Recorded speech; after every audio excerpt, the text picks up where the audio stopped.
China is marching to a different drum these days. Its heavy commitment to new technology is showing discernible results, with China a clear leader in so many high-tech ways.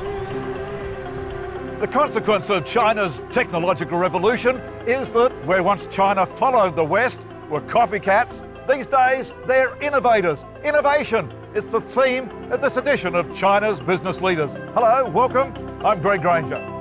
This series has already shown China's remarkable achievements in artificial intelligence, from Baidu with its significant software advances, to iFlyTech and its technology for the smart home. I say I go home and it can open the... We've seen how UBTech is developing robots for business, and how Tiandi has developed facial recognition technology. Your face is being picked up.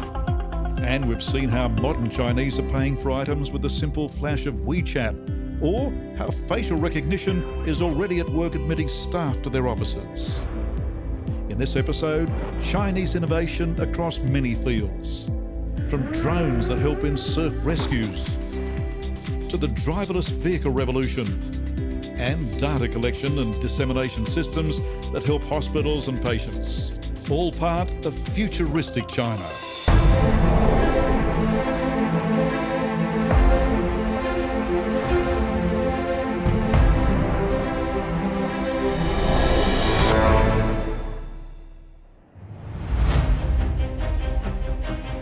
China is rapidly shredding its copycat image with innovation after innovation, and they're on the leading edge of much more to come. Chinese leader Xi has declared that China will become the leading player in science and technology globally, and must be the leading innovator worldwide by 2030. Other world business leaders are equally visionary. Bill Gates, the next tech boom could be even bigger. Trillion-dollar technology is coming. American businessman Mark Cuban, new technology is going to blow everything away. Warren Buffett, this new technology will have a huge social benefit. And Chinese watcher Jeff Raby. How much China sees science as an area of great opportunity can be seen by the massive investment that's going into universities in China, institutes of technology. The investment's extraordinary. China sees knowledge and science as one of the key drivers of the economy in future. And in fact, that is a key principle in the recent policies announced at the 19th Party Congress by Xi Jinping. China's to become a knowledge, innovative economy. New tech is going to help China out of its current bind, because while heavy industry has propelled China's economy through 3 decades of dizzying growth, it's reached its limits. And to escape the dreaded middle-income trap, China is needing to shift its focus from low-end manufacturing to other economic industries, namely the technological sector. One of the standout areas of innovation in China cover a very big range of areas. I think principally in manufacturing.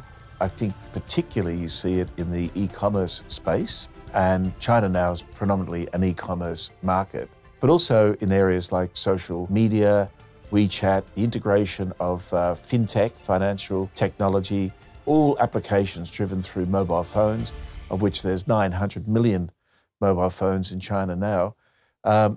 It's quite a remarkable transformation.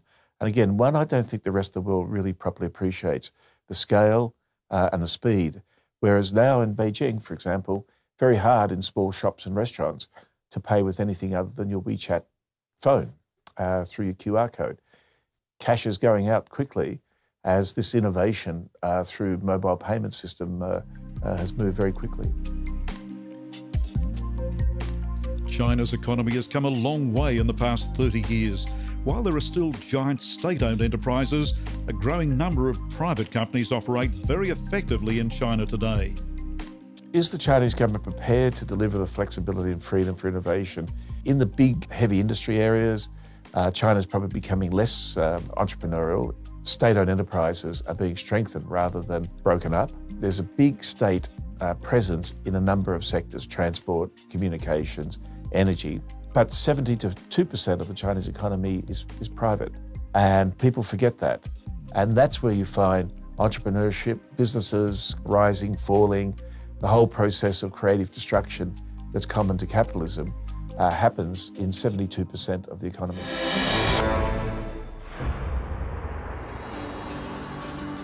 In the world of motor vehicles, two major changes are taking place, not only in China, but worldwide.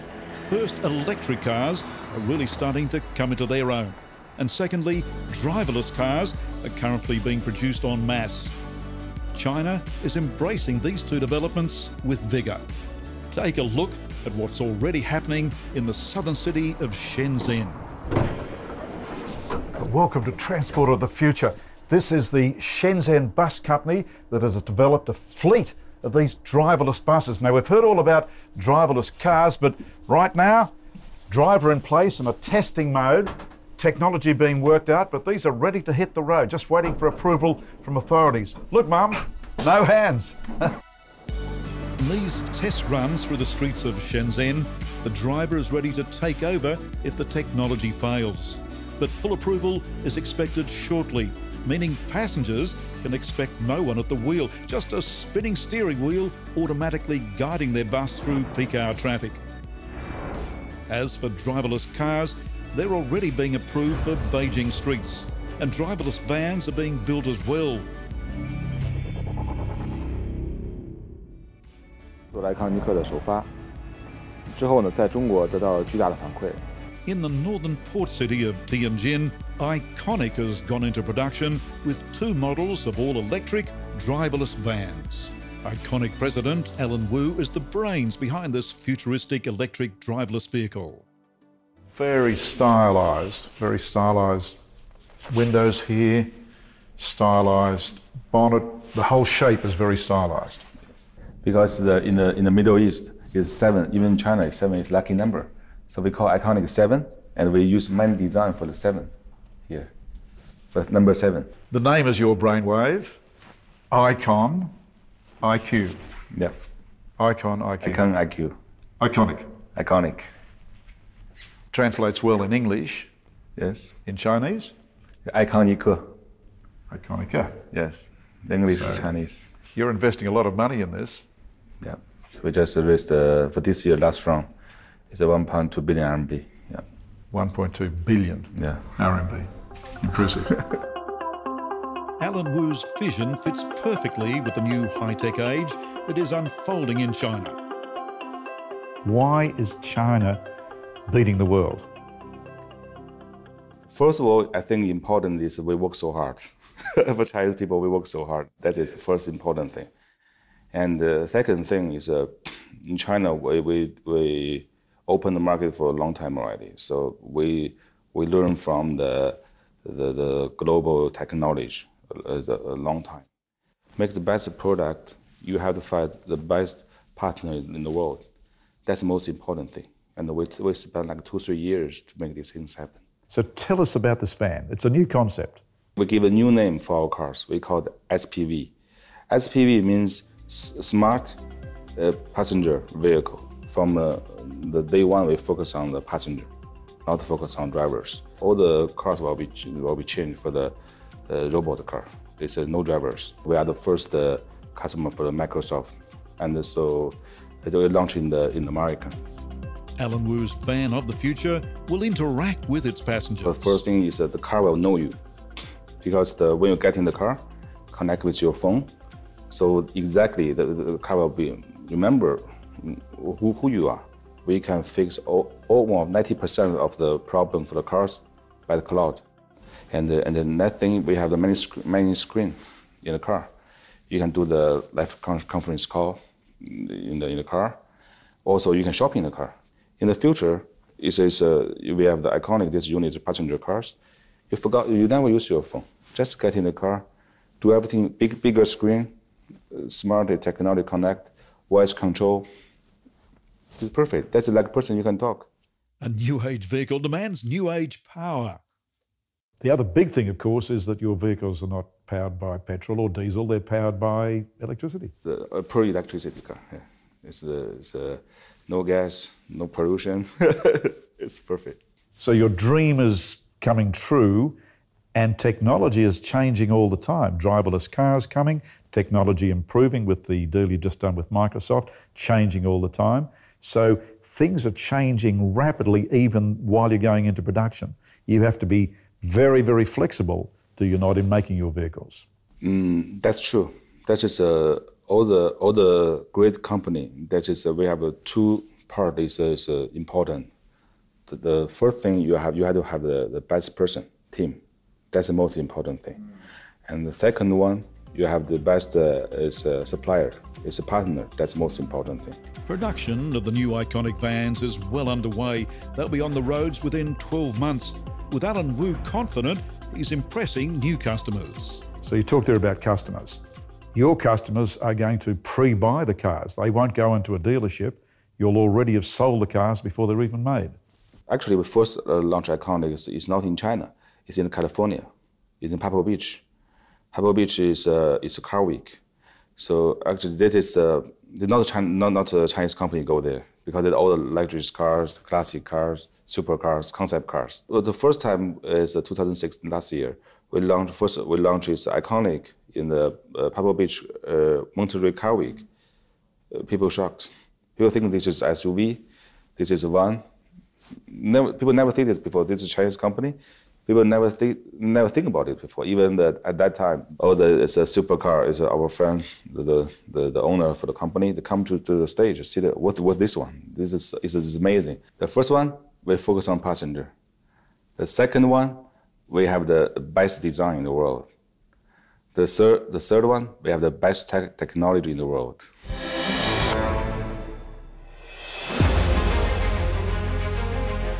Alan Wu's driverless electric vans will have plenty of other vehicles to contend with. There are more than 150 million vehicles in China to transport its population of 1.4 billion people.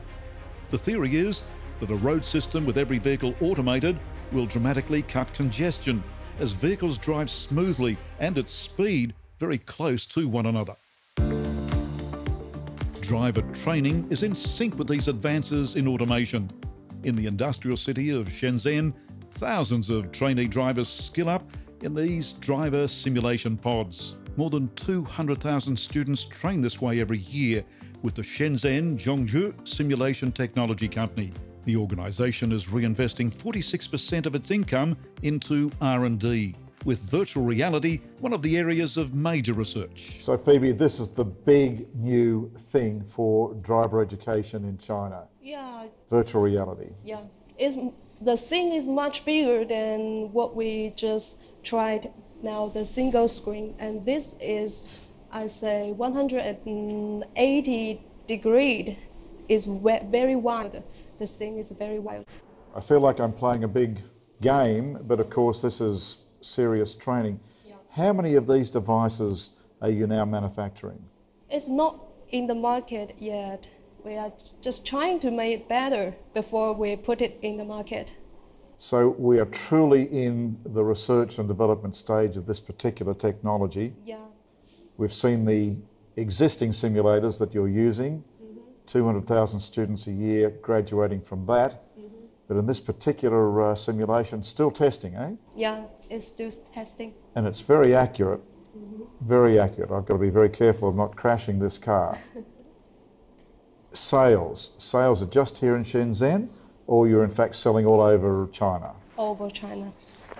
Whoop, whoop, whoop, I've got a slide. Got a slide. Slow down. Whoa. Now, that was very real. I felt like I was really sliding there. I felt like I was almost having an accident. As far as drones go, China's progress is impressive. Drones are now being used in a wide range of commercial applications, with one leader in the field, JTT Technology in Shenzhen. JTT Sales Director Coco Chen takes us through the applications their drones are being used for.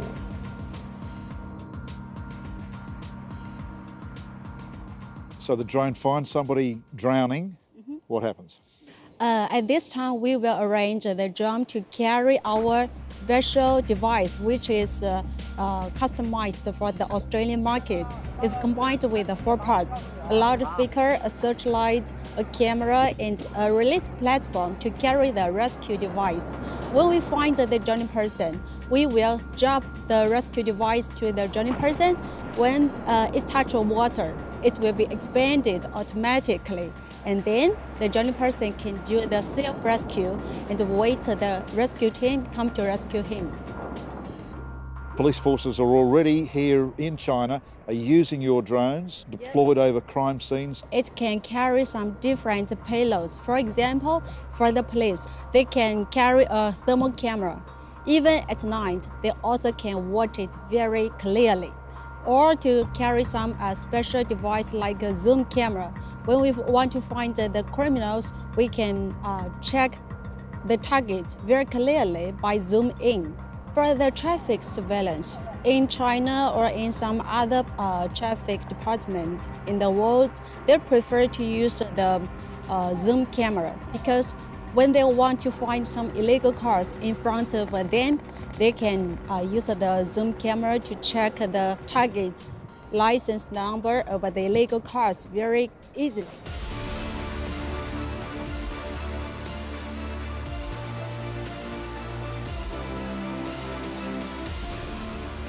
Tell us about the fire department, their usage with your drones.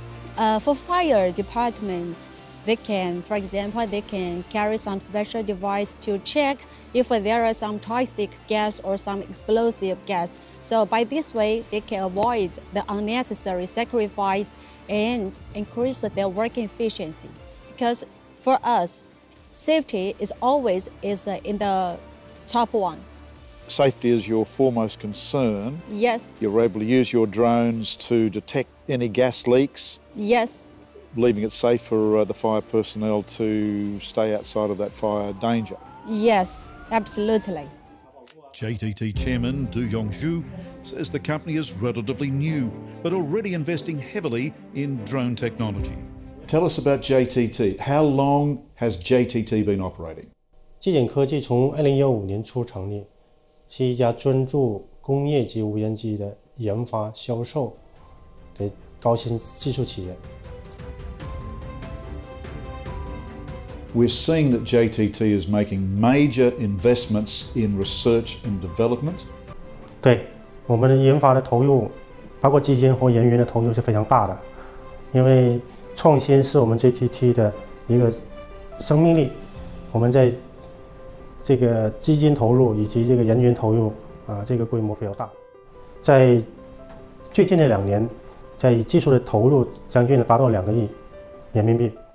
We understand you're going public. 是的，我们准备在2020年到2021年左右，在中国或者海外登陆基本市场。What about JTT philosophies? 我们要做到行业级的领导者，彻底解决行业用户的这种痛点，保持技术的领先性。 As I understand it, JTT is looking at drone development into AI, a lot of research and a lot of new technological areas. 是的，我们在海上救援，在军警行业占了我们整个无人机这个出货量的大部分，尤其在海外市场。Is JTT making the best drones in the world? 中国无人机的技术目前在世界上是领先的，自警无人机的技术在中国行业里面也是领先的。Any plans for carrying people on your drones? 我们主要看市场的需求，市场需要什么，我们就按照自己的核心技术去发展客户所用的产品。The world of drones, yet another Chinese innovation that is making a big impact globally.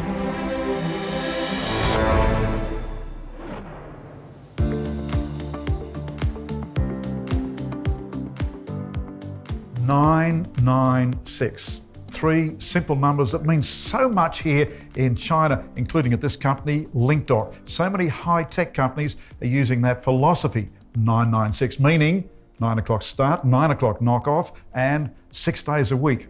It's an attitude, a work ethic. 996 is a well-ingrained work ethic at LinkDoc, a leader in medical research. Their founder and CEO is Tony Zhang. It means attitude, not only the hour we spend on the work, we want to do it faster and faster. We want to do the care life job earlier to cure even specific one patient earlier, faster. And in this new age job, you actually work in. You have no office of your own. You work in with the rest of the staff. Yeah, actually we not only work together 12 hours a day, but also we work together, share same room, we sit one beside one. I sit with all the staffs of our office.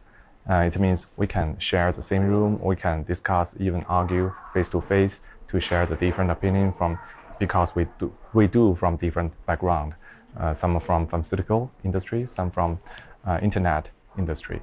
And before we combine into one team, we can now do a new solution for the society. LinkDoc is already servicing China's top 400 hospitals and aims to build the world's leading medical data platform. In just 5 years, and with an initial investment of $5 million, LinkDoc now employs a team of 800, tracks thousands of patients, and provides big pharmaceutical companies vital information. We are using data resources and AI technology to make sure all the patients in hospital will be diagnosed and treated correctly. The second one is make sure all the patients will use good and new drugs. Make sure their new drugs grow fast and have the right situation on the site. The third one is we are going to use data resources and make sure all the patients can pay for their treatment. So as I understand it, the service you're offering is basically shortcutting for pharmaceutical companies a lot of the research and patient tracking. Yes. As we know, for pharmaceutical company, not only in China, but also all over the world, they are facing several issues. The first one is how to make sure their new drugs get approval fast and qualified. So it's really a tough problem for all the pharmaceutical. But by the help of the data platform, by the help of the real world data we own, we can make all the new drugs get approval faster and faster. Right now, we are collaboration with more than 400 hospitals, serving and tracking and managing about 500,000 oncology patients alive all over China. In the next episode, we'll feature the southern resort island of Hainan. Businesses featured include tourism, pharmaceutical breakthroughs, consequences of the internet boom, and how a plastics maker is segueing to smart homes. All ahead as we feature futuristic China, insights from China's business leaders.